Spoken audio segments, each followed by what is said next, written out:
I sometimes read public domain books here on Leaves of Glen, and they were written a long time ago, so they're usually racist or sexist or bigoted. But in there somewhere and all that is a story, and that's why those stories are famous. Other times, I read works from independent authors, and they're delightfully not racist, but they might have adult language or adult situations. So that's your warning, but I'm sure you are grown up enough to handle it. Don't write to me complaining. Well, what's new with me? Not a lot. Pretty boring. I had a 4-day weekend, thanks to furlough. And so I thought, oh boy, the stuff I'm going to do with my 4-day weekend. Boy, oh boy, am I excited. I was going to cap off today, being Monday, my last day of furlough or whatever for this week. And I thought, oh, and then my daughter is going to get her driver's test. Oh boy, is this going to be just what a weekend. And then I didn't do much with it. I got together with Ben, my co-host for the Book Boys, and we're going to socially distance hang out on my deck, and then it started raining, so we had to move into my creepy garage. And so we spent our evening out there and chatting, and that was nice. And then, that's kind of it. Then I bought a treadmill, a portable one, that in theory you're supposed to be able to slide under your bed and or couch, but there's no way this thing would ever go under a bed or a couch. It's too fat. But I bought it with the intention of going out today or yesterday and going to IKEA and buying a standing desk. One, preferably, you can raise and lower. And then that way I can continue my health kick, because I've been dieting and walking like 10 miles a day. Usually, hour and a half long walk twice a day. And that usually works out. But, during the day at work, you shouldn't be doing that. So I was going to do it while working at my standing walking desk. And then I realized IKEA's raised and lowered desks, they're expensive as hell. I already spent a lot of money on this stupid treadmill, so I'm going to have to cobble together something. And I thought, I'm a genius, thoughtful man. I should be able to do this easily.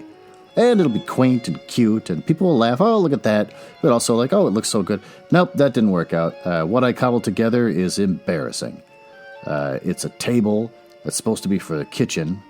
So it's kind of a little bit taller than a normal table, but not really. And then on top of that, I put this kind of low bookcase that I'm balancing my computer on. So it's embarrassing. I've even got my Wi-Fi up there underneath the bookcase. It just looks bad. So that's gross. But that's the extent of my time. I had to call my brother-in-law over and ask him to help me move furniture out to the garage, because the furniture I have is so ridiculously large and heavy and old that I realized at one point I can't do this myself. What the hell is happening to me? When do you reach a point in your life where you can't move furniture yourself? It's something I've always been able to do. So that was depressing. But while I was out taking a walk this morning, my daughter did text me to tell me that she passed her written driver's test, and oh, isn't that fun? Then she said I'm standing in line for 2 hours to get my photo and fill out paperwork, and this sucks. And I said, you with your mom? She said, yes. I said, why don't you pay your mom $10? Make her stand in line for you, and she can text you when you're up. It allows you to go outside and smoke cigarettes and text your friends. And that joke didn't go over very well. Well, with that, let's dive into the next 2 chapters, 23 and 24, of The Adventures of Tom Sawyer.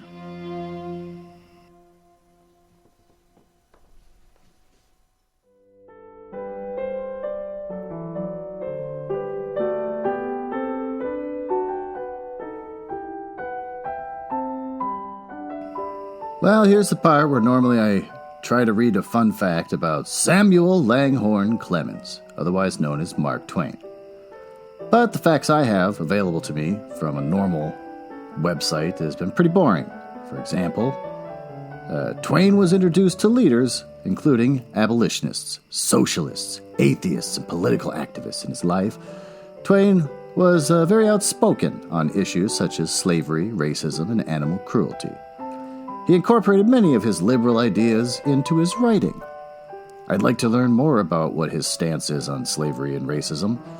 His book is not racist. It's just got the N-word in a lot.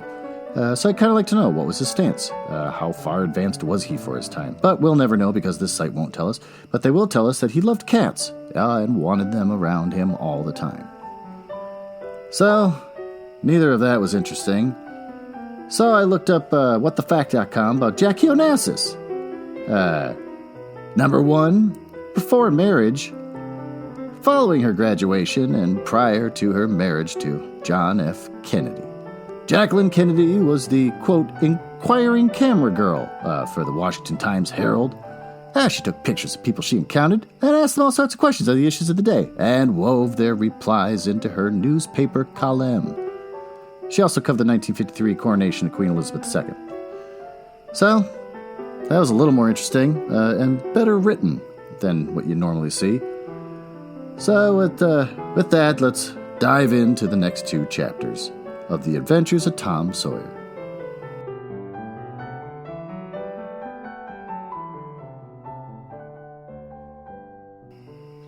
Chapter 23.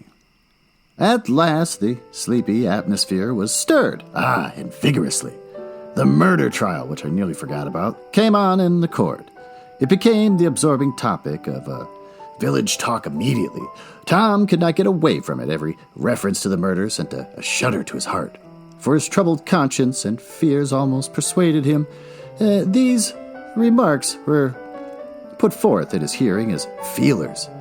He did not see how he could be suspected of knowing anything about the murder, but still he could not be comfortable in the midst of this gossip. That kept him in a cold shiver all the time. He took Huck to a lonely place to have a talk with him. It would be some relief to unseal his tongue for a little while, to divide his burden of distress with another sufferer. Moreover, he wanted to assure himself that Huck had remained discreet. Huck, have you ever told anybody about that? About what? Oh, you know what. Oh, of course I haven't. Never a word? Never a solitary word, so help me. What makes you ask? Well, I feared. Why, Tom Sawyer, we wouldn't be alive 2 days if that got found out. You know that. Tom felt more comfortable after a pause. Huck, they couldn't anybody get you to tell, could they? Get me to tell? Why, if I wanted that half-breed devil, to drown me, they could get me to tell. There ain't no different way. Well, that's all right then. I reckon we're safe as long as we keep mum. But let's swear again anyway. It's more sure. I'm agreed. So they swore again with dread solemnities. What is all the talk around, Huck? I've heard a power of it. Talk, well, it's just Muff Potter all the time. It keeps me a sweat, constant, so I wants to hide somewheres. That's just the same way they go on around me. I reckon he's a goner. Don't you feel sorry for him sometimes? Well, most always, he ain't on no account, but then he ain't ever done anything to hurt anybody. Just fishes, a little, to get money, to get drunk on, and loafs around considerable, but Lord, we all do that, leastways of us, preachers and such like. But he's kind of good. He give me half a fish once, when there wasn't enough for 2, and lots of times he's kind of stood by me when I was out of luck. Well, he's mended kites for me, Huck, and knitted hooks on my line. Oh, God. I wish we could get him out of there. Ooh, my, we couldn't get him out, Tom. And besides, 'twouldn't do any good. They'd catch him again. Ketch. Yes, so they would. But I hate to hear him abuse him, like the Dickens, when he's never done that. I do too, Tom. Lord, I hear him say he's the bloodiest looking villain in the country. They wonder if he wasn't ever hung before. Yes, they talk like that all the time. I've heard him say that if he was to get free, they'd lynch him. Oh, they'd do that too. The boys had a long talk, but it brought them little comfort. As the twilight drew on, they found themselves hanging about the neighborhood of the little isolated jail, perhaps with an undefined hope that something would happen that might clear away their difficulties. But nothing happened. There seemed to be no angels or fairies interested in the luckless captive. The boys did, as they had often done before, went to the cell grating and gave Potter some tobacco and matches. And he was on the ground floor, and there were no guards. His gratitude for their gifts had always smote their consciences before. It cut deeper than ever this time. Oh, they felt cowardly and treacherous to the last degree when Potter said, "You've been mighty good to me, boys. Better than anybody else in this town, and I don't forget it. I don't. Often I says to myself, says I used to mend all the boys' kites and things and show 'em where the good fishing places was, and befriended 'em what I could. And now they've all forgot old Muff when he's in trouble. But Tom don't, and Huck don't. They don't forget him, says I, and I don't forget them. Well, boys, I done an awful thing. Drunk and crazy at the time. That's the only way I can account for it. And now I gotta swing for it. And it's right. Right and best, too, I reckon. Hope so, anyway. Well, we don't talk about that. I don't want to make you feel bad. You befriended me. But what I want to say is, don't you ever get drunk. Then you won't ever get here. Stand a little further west, so that's it. It's a prime comfort to see the faces that's friendly when a body's in such a muck of trouble. And there don't come none here but yourn. Good, friendly faces. Good, friendly faces. Get up on one another's backs. Let me touch them. That's it. Shake hands. You only come through the bars, and mine are too big. Little hands, and weak. But they help Muff Potter a power. And they'd help him more if they could. Well, Tom went home miserable. And his dreams that night were full of horrors. The next day, and the day after, he hung about the courtroom, drawn by an almost irresistible impulse to go in, but forcing himself to stay out. Huck was having the same experience. They studiously avoided each other. Each wandered away from time to time, but the same dismal fascination always brought them back presently. Tom kept his ears open when idlers sauntered out of the courtroom, but invariably heard distressing news. The toils were closing more and more relentlessly around poor Potter, and at the end of the second day, the village talk was to the effect that Injun Joe's evidence stood firm and unshaken, and that there was not the slightest question as to what the jury's verdict would be. Tom was out late that night and came to bed through the window. He was in a tremendous state of excitement. It was hours before he got to sleep. All the village flocked to the courthouse the next morning, for this was to be the great day. Both sexes were about equally represented in the packed audience. After a long wait, the jury filled in and took their places. Shortly afterward, Potter, pale and haggard, timid and hopeless, was brought in with chains upon him and seated where all the curious eyes could stare at him. No less conspicuous was Injun Joe, stolid as ever. There was another pause, and then the judge arrived and the sheriff proclaimed the opening of the court. The usual whisperings among the lawyers, gathering together of papers, followed, and its details and accompanying delays worked up an atmosphere of preparation that was as impressive as it was fascinating. Now a witness was called who testified that he found Muff Potter washing in the brook at an early hour in the morning, that the murder was discovered, and that he immediately sneaked away. After some further questioning, the counsel for the prosecution said, "Take the witness." And the prisoner raised his eyes for a moment and dropped them again when his own counsel says, "I got no questions to ask him." The next witness proved the finding of the knife near the corpse. Counsel for the prosecution said, "Take the witness." "I got no questions to ask him," Potter's lawyer replied. A third witness swore that he had often seen the knife in Potter's possession. "Take the witness." The counsel for Potter declined to question him. The faces of the audience began to betray annoyance. Did this attorney mean to throw away his client's life without an effort? Several witnesses deposed concerning Potter's guilty behavior. When he brought to the scene of the murder, they were allowed to leave the stand without being cross-questioned. Every detail of the damaging circumstances that occurred in the graveyard upon that morning, which all present remembered so well, was brought out by credible witnesses. But none of them were cross-examined by Potter's lawyer. The perplexity and dissatisfaction of the House expressed itself in murmurs and provoked a reproof from the bench. Counsel for the prosecution now said, "By the oaths of citizens whose simple word is above suspicion, we have fastened this awful crime beyond all possibility of question upon the unhappy prisoner at the bar. We rest our case here." Oh, a groan escaped from poor Potter, and he put his face in his hands and rocked his body softly to and fro, while the painful silence reigned in the courtroom.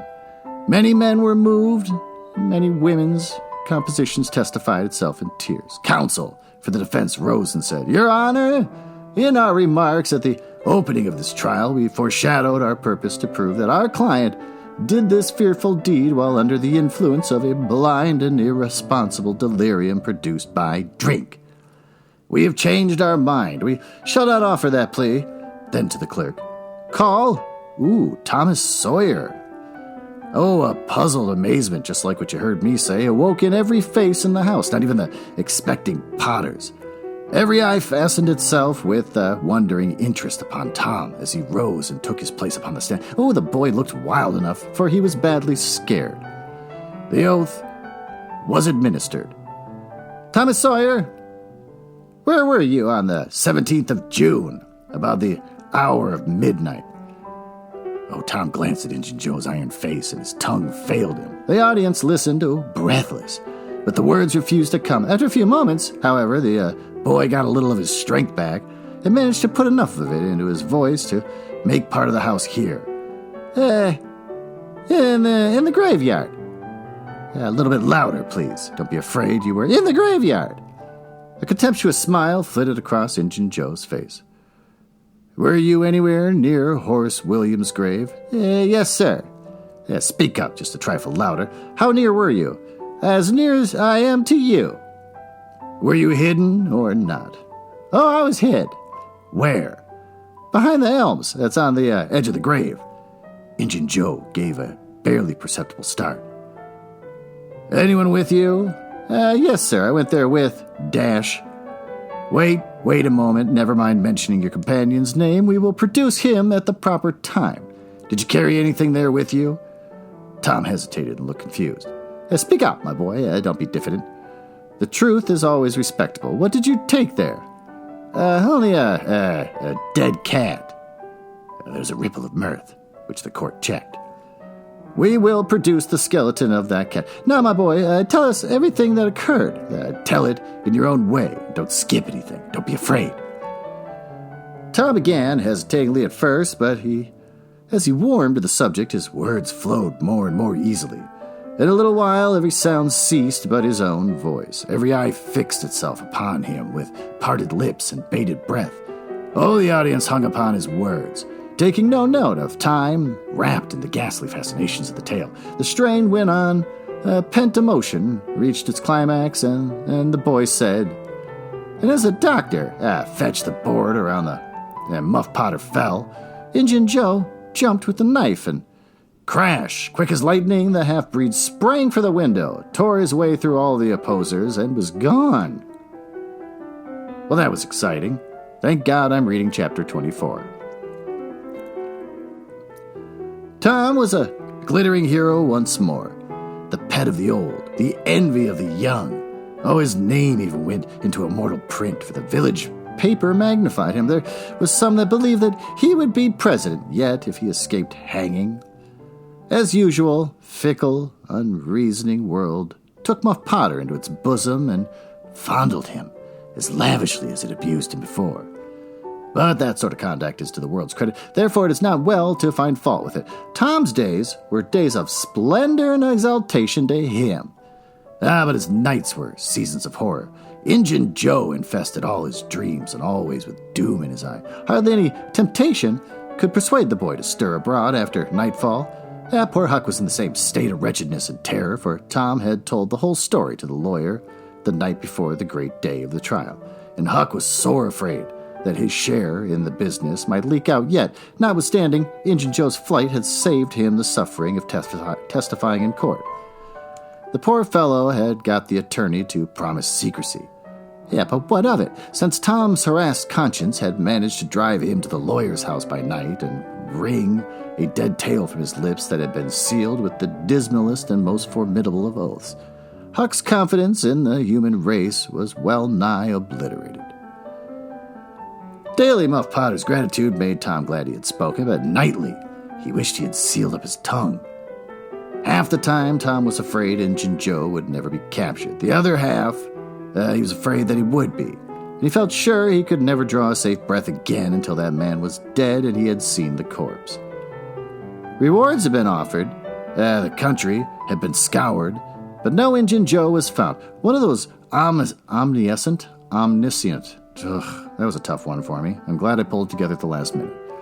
The awe-inspiring marvels. A detective came up from St. Louis, who he moused around, shook his head, looked wise, and made that sort of astounding success which members of the craft usually achieve.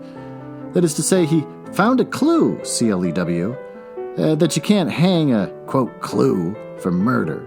And so after that, the detective had got through and gone home. Tom felt just as insecure as he was before. The slow days drifted on, and each left behind it a slightly lightened weight of apprehension.